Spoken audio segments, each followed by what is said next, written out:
Another rant by your girl, alright. I don't know, maybe that will be my intro. But I have another topic to yap about.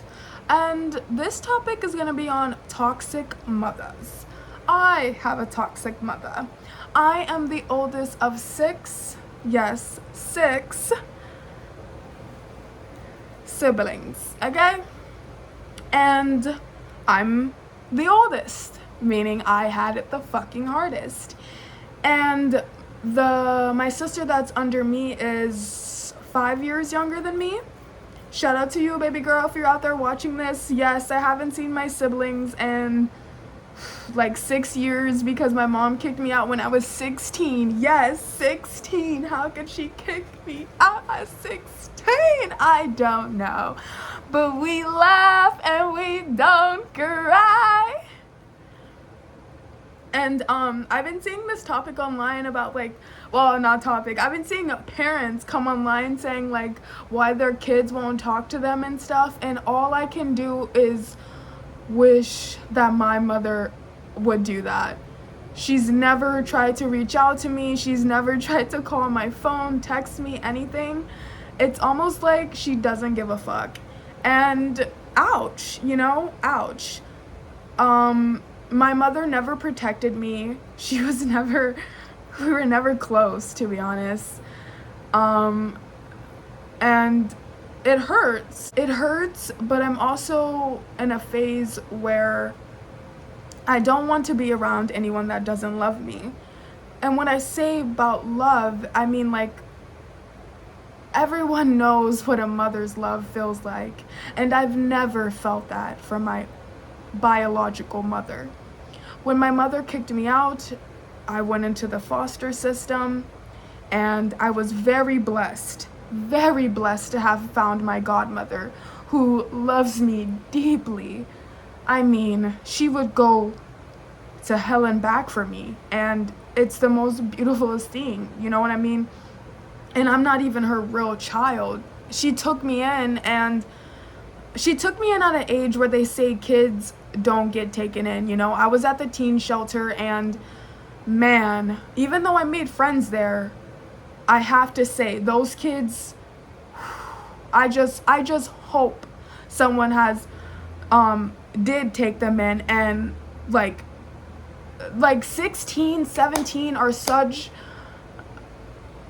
important developments in kids' lives, and that's like when they really need their parents there the most. And I just hope those kids found somebody or something that made them feel loved, that's not negative, that's positive, because it hurts so much. Like even in the beginning stages when I moved in with my godmother, which is my foster mom, it was so hard to connect because you are a traumatized child. You are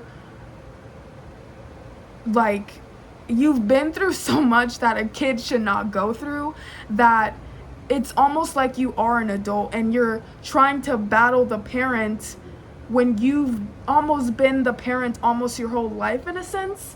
And that was something that I had to deal with, but we ended up binding and being one, you know what I mean? And I always tell her, like, I thank her so much because you've given me love that my own mother did not give me, and I haven't seen my siblings in 6 years, and I just hope they're being loved and they're being treated with respect. I'm the only one with a different dad, and I've always felt like an outcast, even though I've always been the one to care for my siblings. Like, I did not have a normal childhood. I was changing diapers and feeding kids and like staying in the house and like all this stuff that I should have been outside playing with my friends. All I have to say to like this topic of toxic parents questioning why their child cut them off and things like that, is like something you really need to look in within. Like, how did you treat this child during its most important development times? Like, you can't You can't be cruel to your child, and when they get older, expect them to still be there for you. It's respect goes both ways, and I wish people would really listen to the kids. Kids have feelings, like kids have emotions. Kids are smart, you know? And you need to let them express themselves, be different. Oh, I was such a weirdo growing up. I still am a weirdo, but I was really a weirdo, and it was like my family hated it. It was like, Ari, what are you know what I mean? And it sucks. Like, it sucks when your family is your first bully. You're like, whoa. And as I sit here and I talk about this, I don't even think I've ever heard I don't think I've ever heard my biological mother actually tell me she loves me. Ouch. Ouch. That hurt. But we move. I'm just team cut that bitch off. No, I am team cut that bitch off, and